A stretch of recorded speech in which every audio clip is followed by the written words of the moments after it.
ഈ കേരളം സഖാവ് VS-ന്റെ ഓർമ്മ പുതുക്കുന്ന ദിനത്തിൽ കേരളത്തിൽ ഇന്ന് നിറഞ്ഞു നിൽക്കുന്നത് വർഗീയതയുടെയും മതതീവ്രവാദ ആശയങ്ങൾക്ക് മേൽക്കോയ്മ കിട്ടുന്ന ഒരു പുതിയ കാലത്തിലാണ്. എന്തുകൊണ്ടാണ് ഇങ്ങനെ സംഭവിക്കുന്നത്? നിങ്ങൾ നോക്കൂ, ഇന്ന് കേരളത്തിന്റെ നിയമസഭയിൽ 3 MLA-മാർ BJP-ക്കുണ്ട്. എങ്ങനെയാണ് BJP-ക്ക് 3 MLA-മാരുണ്ടായത്? ഈ 3 MLA-മാർ ജയിച്ചു വന്ന BJP-യുടെ MLA-മാർ ജയിച്ചു വന്ന മണ്ഡലങ്ങളിലെല്ലാം 3-ാം സ്ഥാനത്ത് നിൽക്കുന്നത് UDF ആണ്, കോൺഗ്രസ് ആണ്. കോൺഗ്രസിന്റെ വോട്ട് വാങ്ങിയാണ് ഈ 3 മണ്ഡലങ്ങളിൽ നിന്ന് നേരിയ വോട്ടിന്റെ ഭൂരിപക്ഷത്തിനാണെങ്കിലും BJP-യുടെ MLA-മാർ ജയിച്ചു വന്നത്. നിങ്ങൾ നോക്ക്, ഇന്ന് BJP-യുടെ നേതാക്കൾ തന്നെ പറയുന്നു 3 MLA-മാരെ വെച്ച് ഞങ്ങൾ ഭരിക്കുന്ന സംസ്ഥാനമെന്നാണ്. BJP എന്ത് ആശയമാണോ ഈ രാജ്യത്ത് ഉയർത്തിവിട്ടുകൊണ്ടിരിക്കുന്നത്, ആ ആശയങ്ങൾ നടപ്പിലാക്കുന്നതിന് വേണ്ടിയിട്ടുള്ള ഒരു ഗവൺമെന്റാണ് ഇന്ന് കേരളത്തിൽ ഇരിക്കുന്നത് എന്നാണ് നേരത്തെ ചില ഉദാഹരണങ്ങൾ ചൂണ്ടിക്കാണിച്ചുകൊണ്ട് സഖാവ് ഹസൻ മുബാറക് സൂചിപ്പിച്ചത്.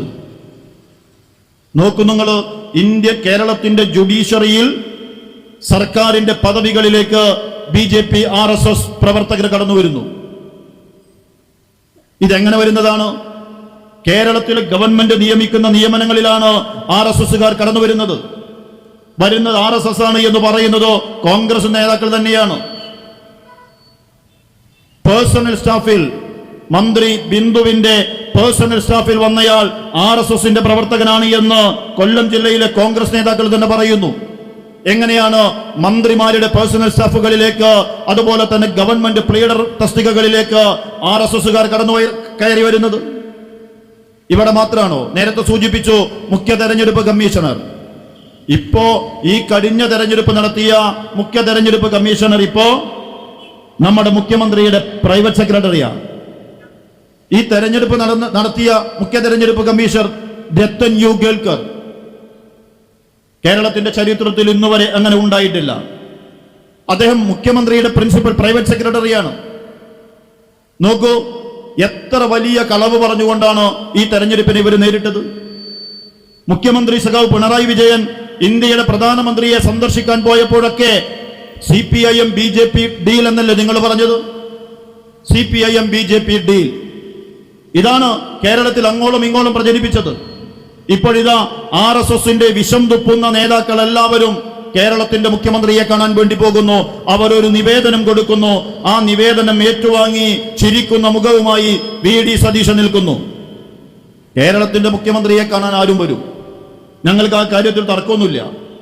പക്ഷേ ഇടതുപക്ഷത്തിന്റെ മുഖ്യമന്ത്രി ഇന്ത്യയുടെ പ്രധാനമന്ത്രിയെ കാണാൻ വേണ്ടി പോകുമ്പോ അത് CPIM BJP ഡീലായിരുന്നുവെങ്കിൽ ഇപ്പോ RSSന്റെ സംഘപരിവാരത്തിന്റെ വിഷം തുപ്പുന്ന ശശികല ഉൾപ്പെടെയുള്ള നേതാക്കന്മാർ VD സതീശന് കൊടുത്ത നിവേദനത്തിന്റെ ഉള്ളടക്കം എന്താണ് എന്ന് പറയാൻ മുഖ്യമന്ത്രിയെങ്കിലും ധൈര്യം കാണിക്കണ്ടേ?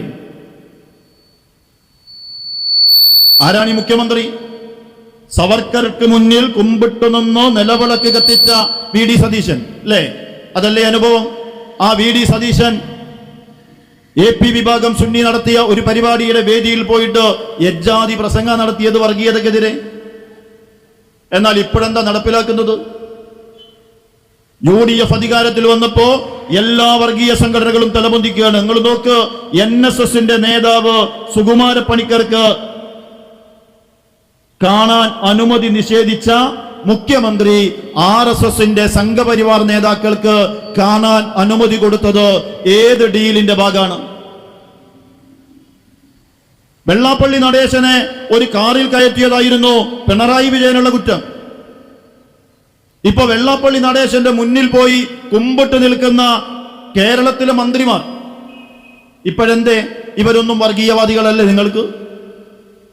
അവ കഴിഞ്ഞ 10 വർഷക്കാലം ഈ കേരളത്തിൽ നടന്ന സമാനതകളില്ലാത്ത എല്ലാ വികസന പ്രവർത്തനങ്ങളെയും മറച്ചുപിടിക്കുന്നതിനു വേണ്ടി കള്ളക്കഥകൾ, കള്ളക്കണക്കുകൾ മാത്രം അവതരിപ്പിച്ച, കളവ് മാത്രം പറഞ്ഞു ശീലിച്ചവർ ഇന്ന് ഈ കേരളം ഭരിക്കുമ്പോ എന്താണ് കേരളത്തിന്റെ സ്ഥിതി?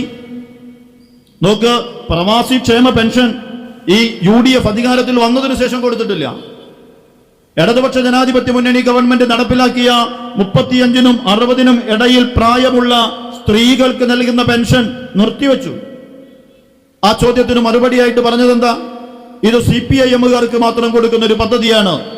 അതുകൊണ്ട് ഞങ്ങൾക്ക് ആലോചിച്ചേ നടപ്പിലാക്കാൻ പറ്റുള്ളൂ. നിങ്ങളുടെ നയം നടപ്പിലാക്കാനല്ല ജനം ഞങ്ങളെ അധികാരത്തിൽ കയറ്റിയത് എന്നാണ് BD സതീശൻ നിയമസഭയിൽ പ്രസംഗിച്ചത്. അങ്ങനെയാണെങ്കിൽ എന്റെ PM ശ്രീ പറയുമ്പോ നിങ്ങൾ ഇടതുപക്ഷത്തെ പറയുന്നു.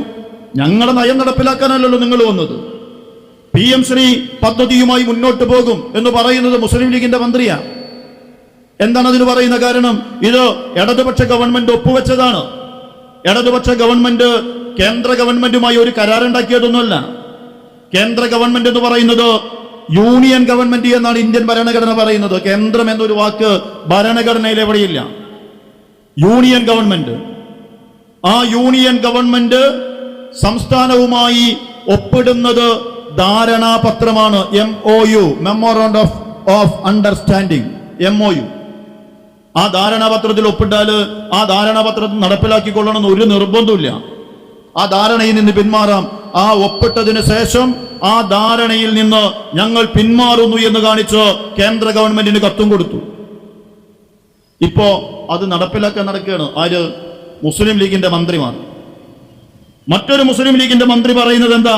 PMAY പദ്ധതി നടപ്പിലാക്കുന്നതിന് ഒരു ലോഗോ പതിപ്പിക്കണമെങ്കിൽ എന്താ കുഴപ്പമെന്നാ?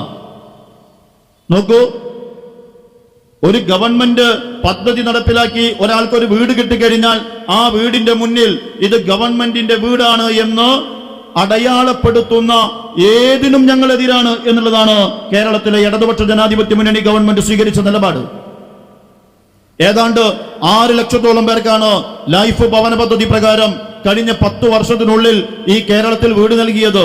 ആ ഒരു വീടിന് മുന്നിലും ഇത് ഗവൺമെന്റ് നൽകിയ വീടാണ് എന്ന് തെളിയിക്കുന്ന ഒരു ലോഗോയും പാടില്ല എന്നാണ് 10 വർഷം ഇടതുപക്ഷ ജനാധിപത്യ മുന്നണി സ്വീകരിച്ച നിലപാട്. ഇപ്പോഴോ കേന്ദ്ര ഗവൺമെന്റിൽ നിന്ന് കിട്ടാനുള്ള പണത്തിനു വേണ്ടി ഈ രാജ്യത്തെ പാവപ്പെട്ട ജനങ്ങളെ ലേബലടിക്കുന്ന സമീപനം ആർക്കു വേണ്ടിയിട്ടാണ് സ്വീകരിക്കുന്നത്? ഒരു മനുഷ്യന്റെ ആത്മാഭിമാനത്തെ, ആ ആത്മാഭിമാനത്തെക്കാൾ വലിയ കോടികളില്ല ഈ രാജ്യത്ത് എന്ന് വിശ്വസിക്കുന്നവരാണ് ഇടതുപക്ഷം. ഒരു മനുഷ്യന്റെ ആത്മാഭിമാനത്തിനാണ് ഇടതുപക്ഷം ഏറ്റവും കൂടുതൽ മൂല്യം കൽപ്പിക്കുന്നത്. അതുകൊണ്ടാണ് വേണ്ടെന്ന് പറഞ്ഞത്. എന്നിട്ട് അതിന് ന്യായീകരണം പറയുന്നത് എന്താണെന്നറിയോ നിങ്ങള്? നമ്മുടെ ആശുപത്രികൾക്ക് മുന്നിലൊക്കെ നിങ്ങള് ആയുഷ് ഭാരത് എന്ന് രേഖപ്പെടുത്തിയിരുന്നാണ്. ആശുപത്രിക്ക് മുന്നിൽ ആയുഷ് ഭാരത് എന്ന് രേഖപ്പെടുത്തി കഴിഞ്ഞാൽ ആരുടെയെങ്കിലും അഭിമാനം ഇല്ലാതാകുന്നുണ്ടോ? ആയുഷ് ഭാരത് എന്ന് രേഖപ്പെടുത്തിയാൽ കേന്ദ്രത്തിന്റെ ഫണ്ട് തരുള്ളൂ എന്ന് പറഞ്ഞു. നമ്മൾ അത് രേഖപ്പെടുത്തി. അതുകൊണ്ട് ഒരു അഭിമാനവും ആർക്കും ഇല്ലാതാകുന്നില്ല. ഇതിന് പറയുന്ന ന്യായീകരണം അതാണ്. നിങ്ങൾ നോക്ക്, വീടിന്റെ മുന്നിൽ ലോഗോ വെക്കണം എന്ന് പറയുന്നതിന് ന്യായീകരണം ആശുപത്രികൾക്ക് മുമ്പിൽ ആയുഷ് ഭാരത് എന്ന് രേഖപ്പെടുത്തിയില്ലേ എന്നുള്ളതാണ്. അതാണ് മുസ്ലിം ലീഗ് അധികാരം കിട്ടാൻ ആരുമായും ഏത് കച്ചവടത്തിനും തയ്യാറെടുക്കുന്ന സമീപനമാണ് ഇപ്പോ സ്വീകരിച്ചു കൊണ്ടിരിക്കുന്നത് എന്ന് തെരഞ്ഞെടുപ്പിന് ശേഷം ആളുകൾക്ക് ബോധ്യപ്പെടുകയാണ്.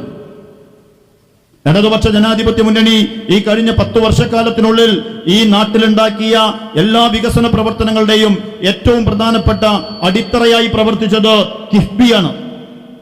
ഈ നമ്മുടെ ചമ്രവട്ടം ഗവൺമെന്റ് UP സ്കൂളിന് ഫണ്ട് ഉൾപ്പെടെ അനുവദിച്ചത് കിഫ്ബി വഴിയാണ്. ആ കിഫ്ബി ഇനി വേണ്ടതില്ല എന്ന് തീരുമാനിക്കുകയാണ്. എന്ന് പറഞ്ഞാൽ ബഡ്ജറ്റിന് പുറത്ത് പണം സമാഹരിച്ചുകൊണ്ടുള്ള ഒരു വികസനവും വേണ്ടതില്ല. കിഫ്ബി വലിയ ബാധ്യതയുണ്ടാക്കി. ഇതാണ് ഈ കഴിഞ്ഞ കാലങ്ങളിലൊക്കെ പറഞ്ഞത്. നിങ്ങൾ നോക്ക്, ഊരാളുങ്കൽ ലേബർ കോൺട്രാക്ട് സൊസൈറ്റി CPM-ന്റെ കള്ളപ്പണം വെളുപ്പിക്കാനുള്ള ഏർപ്പാടാണ് എന്ന് പ്രസംഗിച്ച ആളല്ലേ VD സതീശൻ? അതേ VD സതീശൻ മന്ത്രിസഭയിലെ പൊതുമരാമത്ത് മന്ത്രി ശ്രീ PK ബഷീർ നിയമസഭയിൽ പറഞ്ഞത് എന്താണ്? ഏറ്റവും കൃത്യമായ ജോലി നിർവഹിക്കപ്പെടുന്ന സ്ഥാപനങ്ങളിൽ പ്രമുഖ സ്ഥാപനമാണ് ഊരാളുങ്കൽ ലേബർ കോൺട്രാക്ട് സൊസൈറ്റി. അതുകൊണ്ട് അവർക്ക് കൊടുക്കുന്ന വർക്കുകളിൽ ഒരു വ്യത്യാസവും വരുത്താൻ ഞങ്ങൾ തീരുമാനിക്കുന്നില്ല. ഇപ്പൊ എങ്ങനെയാ മാറിയത്? തെരഞ്ഞെടുപ്പിന് മുമ്പ് ഒരു വർത്താനം, തെരഞ്ഞെടുപ്പ് കഴിഞ്ഞപ്പോ വേറൊരു വർത്താനം. ഇങ്ങനെ വർത്തമാനം പറയുന്ന ആളുകളെ നമ്മളെ നാട്ടിലെ സാധാരണ ജനം വിളിക്കുന്ന ഒരു ഭാഷയുണ്ട്. അത് പൊതുയോഗത്തിൽ പറയാൻ പറ്റിയ ഭാഷയല്ല. അവനവന് തോന്നിയത് മുഴുവൻ പറയുകയാണ്. ഇപ്പോഴെന്താ സ്ഥിതി? ഈ കേരളത്തിലെ UDF-ന് വോട്ട് ചെയ്ത ആളുകൾ മുഴുവൻ പറയാണ് നിങ്ങളൊന്ന് ഇറങ്ങിപ്പോകുമെന്ന്. അല്ലേ? എപ്പോഴാ കറണ്ട് പോകുമെന്ന് പറയാൻ പറ്റില്ല. പവർ കട്ടാണ്. കഴിഞ്ഞ 10 വർഷക്കാലം നമ്മൾ കേൾക്കാത്ത ഒരു പേരാണ്. ആ പവർ കട്ട് ഇപ്പൊ വരാനുള്ള കാരണം ഉമ്മൻചാണ്ടിയുടെ കാലത്ത് 425 മെഗാവാട്ട് വൈദ്യുതി 4 രൂപ 20 പൈസക്ക് ലഭിക്കുന്ന കരാറ് നിങ്ങൾ റദ്ദാക്കിയതല്ലേ? ഇതാണ് ഇപ്പൊ ആര് ചോദിക്കണത്? UDF ചോദിക്കുന്നത്. എന്താ വസ്തുത? ഉമ്മൻചാണ്ടിയുടെ കാലത്ത് ഒരു ദീർഘകാല കരാർ ഉണ്ടായിരുന്നു. ആ കരാറ് റദ്ദാക്കുന്നത് വൈദ്യുതി റെഗുലേറ്ററി കമ്മീഷനാണ്, അതോറിറ്റിയാണ്. ആരാണ് ഈ വൈദ്യുതി റെഗുലേറ്ററി അതോറിറ്റി എന്ന് പറയുന്ന സംവിധാനം ഉണ്ടാക്കിയത്? കോൺഗ്രസ് ഗവൺമെന്റ് കേന്ദ്രം ഭരിക്കുമ്പോഴാണ്. വൈദ്യുതി മേഖലയെ പൂർണ്ണമായും സ്വകാര്യവൽക്കരിക്കുക എന്ന ലക്ഷ്യത്തോടുകൂടി ഇന്ത്യയിൽ കോൺഗ്രസ് ഭരിക്കുന്ന കാലത്ത് നടപ്പിലാക്കിയ പദ്ധതികളിൽ ഒന്നാണ് വൈദ്യുതി റെഗുലേറ്ററി കമ്മീഷൻ. അവരാണിപ്പോ വൈദ്യുതിയുടെ വില കൂട്ടണോ കുറയ്ക്കണോ, എവിടുന്ന് വാങ്ങണം എവിടുന്ന് വാങ്ങണ്ടെന്നൊക്കെ നിശ്ചയിക്കുന്നത്. ഈ വൈദ്യുതി റെഗുലേറ്ററി കമ്മീഷന്റെ മുമ്പാകെ ഇത് പരിഗണനയ്ക്ക് വന്നപ്പോ വൈദ്യുതി റെഗുലേറ്ററി കമ്മീഷൻ ഇത് പരിഗണിക്കാൻ കഴിയില്ല എന്ന് പറഞ്ഞു. അത് പരിഗണനയ്ക്ക് വരുന്ന സമയത്ത് ഇടതുപക്ഷ ഭരിക്കുന്നത്. അന്ന് കേരളത്തിലെ ഇടതുപക്ഷത്തിന്റെ വൈദ്യുതി വകുപ്പ് ഈ കമ്മീഷൻ മുമ്പാകെ പറഞ്ഞത്, ഞങ്ങൾക്ക് ഈ കരാറിനോട് വിയോജിപ്പുണ്ട്, പക്ഷേ കേരളത്തിന്റെ ദീർഘകാല ആവശ്യം പരിഗണിച്ച് ഇത് തുടരണമെന്നാ പറഞ്ഞത്. എന്താ അത്? ആ അതോറിറ്റി കമ്മീഷൻ അത് റദ്ദാക്കാനുള്ള കാരണം യാതൊരുവിധ നടപടിക്രമവും പാലിക്കാതെയാണ് ഈ കരാർ എന്നുള്ളതാണ്. നിങ്ങൾ വൈദ്യുതി മേഖലയിൽ പുറത്തുനിന്ന് എവിടുന്ന് വൈദ്യുതി വാങ്ങണമെങ്കിലും ആ കരാറ് രൂപപ്പെടുത്തുമ്പോൾ ഈ കമ്മീഷന്റെ അംഗീകാരം വാങ്ങണം. ആ വൈദ്യുതി റെഗുലേറ്ററി കമ്മീഷന്റെ അംഗീകാരം വാങ്ങാതെ യാതൊരുവിധ നടപടിക്രമവും പാലിക്കാതെ നടപ്പിലാക്കിയ ആ പ്രൊജക്ട് ക്യാൻസൽ ചെയ്തത് വൈദ്യുതി റെഗുലേറ്ററി കമ്മീഷനാണ്, കേരളത്തിലെ ഗവൺമെന്റ് അല്ല, വൈദ്യുതി വകുപ്പല്ല. എന്ത് കുറവുകളുണ്ടെങ്കിലും ആ പദ്ധതിയുമായി മുന്നോട്ട് പോകണമെന്നാണ് തീരുമാനിച്ചത്. എന്നാൽ കഴിഞ്ഞ 10 വർഷം ഈ പ്രശ്നങ്ങളൊക്കെ ഉണ്ടായിട്ടും ഒരു നേരത്തെ പവർ കട്ട് ഉണ്ടായിട്ടില്ലല്ലോ. ഇപ്പോ കഴിഞ്ഞ ദിവസം ലോകകപ്പ് ഫുട്ബോളിന്റെ ഫൈനൽ നടന്നു. ആ ഫൈനലിന് കേരളത്തിലെ എല്ലാ വിദ്യാഭ്യാസ സ്ഥാപനങ്ങൾക്കും അവധി പ്രഖ്യാപിച്ചു. എന്നിട്ട് N. ശംസുദ്ദീൻ വിദ്യാഭ്യാസ വകുപ്പ് മന്ത്രി ഫേസ്ബുക്കിൽ ഒരു പോസ്റ്റ് ഇട്ടു, കുട്ടികളെ സന്തോഷായില്ലേന്നാ അല്ലെ? നിങ്ങൾ കണ്ടിട്ടുണ്ടാവും അത്. അതിനടിയിൽ വന്ന കുറച്ച് കമന്റ് ഉണ്ട്, അതൊന്ന് വായിച്ചു നോക്കണം നിങ്ങള്. എന്തുണ്ടായിട്ട് അവധി ഉണ്ടായിട്ട് എന്താ കാര്യം സാറേ? കറണ്ട് വേണ്ടേ എന്നാണ്. കറണ്ട് വേണ്ടേ ഇത് കാണാൻ? പവർ കട്ടാണ്. എപ്പോഴാണ് കറണ്ട് പോവാന്ന് അറിയില്ല. നിങ്ങൾക്ക് ഓർമ്മയില്ലേ? കേരളത്തിൽ ഉമ്മൻചാണ്ടി ഭരിക്കുമ്പോ ആര്യാടൻ മുഹമ്മദ് വൈദ്യുതി വകുപ്പ് മന്ത്രിയായിരിക്കുന്ന കാലത്ത് 3 മണിക്കൂർ പവർ കട്ട്, 6 മണിക്കൂർ പവർ കട്ട് അനുഭവിച്ച സംസ്ഥാനത്തിന്റെ പേരാണ് കേരളം. ആ പവർ കട്ടിലേക്ക് നമ്മൾ തിരിച്ചു വന്നു. നിങ്ങളുടെ പിടിപ്പുകേട് കൊണ്ട് ഇപ്പോ വൈദ്യുതി മന്ത്രി പറയുന്നത് എന്താ? എല്ലാവരും മഴയ്ക്ക് വേണ്ടി പ്രാർത്ഥിക്കാനാണ്. മഴയ്ക്ക് വേണ്ടി പ്രാർത്ഥിക്കാൻ. കേരളത്തിലെ ആകെ വൈദ്യുതി ഉപയോഗത്തിന്റെ 44% മാത്രമേ ഇവിടെ ഉൽപ്പാദിപ്പിക്കുന്നുള്ളൂ. ബാക്കി 56% പുറത്തുനിന്ന് കൊണ്ടുവരുന്ന വൈദ്യുതിയാണ്. അപ്പൊ പവർ കട്ടില്ലാത്ത കേരളത്തെ കറണ്ട് ഇല്ലാത്ത കേരളമാക്കി മാറ്റി. നിങ്ങൾ നോക്കൂ, ഒരു രോഗി ഓക്സിജൻ കോൺസെൻട്രേഷൻ ഉപയോഗിച്ചുകൊണ്ടിരിക്കുന്ന ഒരു രോഗി മരണപ്പെട്ടു പവർ കട്ടിന്റെ ഫലമായി. ആ രോഗിയുടെ ബന്ധു ഫേസ്ബുക്കിൽ ഒരു പോസ്റ്റ് ഇട്ടിരുന്നു. ഈ കറണ്ട് പോയ സമയത്ത് ഈ ഓക്സിജൻ പ്രവർത്തിക്കാതായപ്പോ അവർ ഇലക്ട്രിസിറ്റിയിലേക്ക് വിളിച്ചു. ഇലക്ട്രിസിറ്റിയിലെ ജീവനക്കാര് പറഞ്ഞത്, നിങ്ങൾ എന്തേ ഇതുവരെ ഇൻവെർട്ടർ വെക്കാഞ്ഞെന്നാ ചോദിച്ചതെന്നാണ്. അപ്പൊ ഇൻവെർട്ടർ കച്ചവടത്തിന് വേണ്ടിയിട്ടാണ് ഈ ഏർപ്പാട് എന്നല്ല അതിന്റെ ചുരുക്കം. നിങ്ങൾ എന്തേ ഇൻവെർട്ടർ വെക്കാഞ്ഞത് ഇതുവരെ? ഈ കാലഘട്ടത്തിലൊന്നും ഇൻവെർട്ടർ എന്ന് പറയുന്ന ആവശ്യം നമുക്ക് ഉണ്ടായിട്ടില്ല. അത് തിരിച്ചു വരികയാണ്. നിങ്ങൾ നോക്കും, മെഴുകുതിരി കച്ചവടം പൊടിപൊടിക്കാണ് ഇപ്പോ. നമ്മളെ നാട്ടിൽ അടച്ചുപൂട്ടപ്പെട്ട എല്ലാ മെഴുകുതിരി ഫാക്ടറികളും UDF അധികാരത്തിൽ വന്നു എന്നറിഞ്ഞ തൊട്ടടുത്ത ദിവസം ഓപ്പൺ ആക്കി. കാരണം അവർക്കറിയാം ഇത് നമുക്ക് കച്ചവടം ഉണ്ടാക്കാനുള്ള സാധനമാണ്. വൈദ്യുതി മേഖലയിൽ മാത്രമാണ്.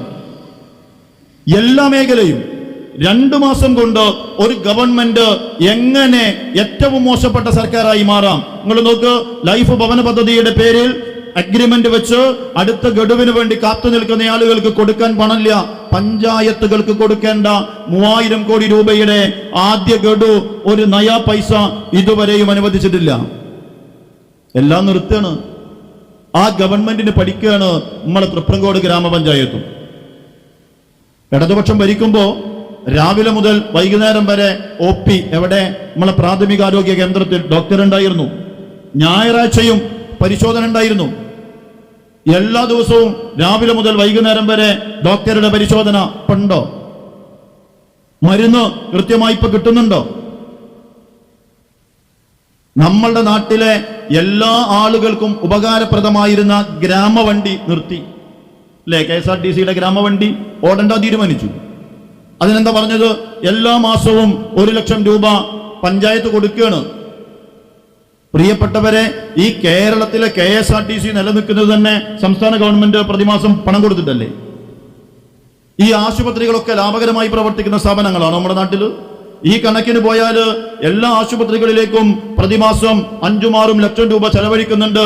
അതിന്റെ ലാഭമില്ല എന്ന് പറഞ്ഞ് ആശുപത്രിയും പൂട്ടൂലേക്ക് കൂട്ടര്.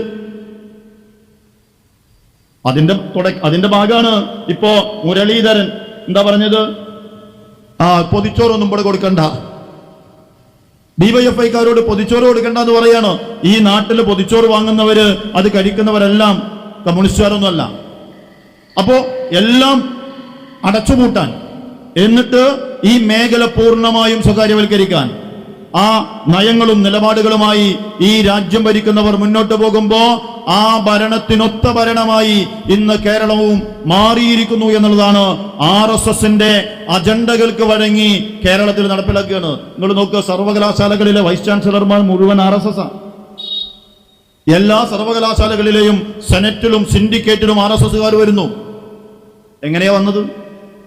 കേരളത്തിന്റെ ഉന്നത വിദ്യാഭ്യാസ മേഖലയെ കാവ്യവൽക്കരിക്കുന്നതിനു വേണ്ടി ഇതിനു മുമ്പുള്ള ഗവർണർമാർ ശ്രമിച്ചിട്ടുണ്ട്. ആ ശ്രമിച്ച കാലത്തെല്ലാം കേരളത്തിന്റെ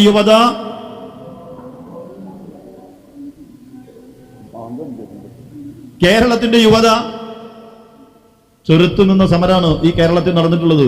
ഇതിനു മുമ്പുള്ള കുറെ ഗവർണർമാർ ശ്രമിച്ചതല്ലേ? ഇപ്പോ അത് ഒരു പ്രതിഷേധവും ഇല്ലാതെ നടപ്പിലാക്കാൻ കഴിയുന്നു. RSS അജണ്ടകൾ നടപ്പിലാക്കുന്നു എന്ന് മാത്രമല്ല, നിങ്ങൾ നോക്ക്, 10 വർഷത്തിനു ശേഷം കേരളത്തിലെ ബഡ്ജറ്റിൽ യൂണിയൻ ഗവൺമെന്റിനെതിരെ, BJP ഗവൺമെന്റിനെതിരെ, നരേന്ദ്രമോദിയുടെ ഗവൺമെന്റിനെതിരെ ഒരു പരാമർശം പോലും ഇല്ലാത്ത ബഡ്ജറ്റ്.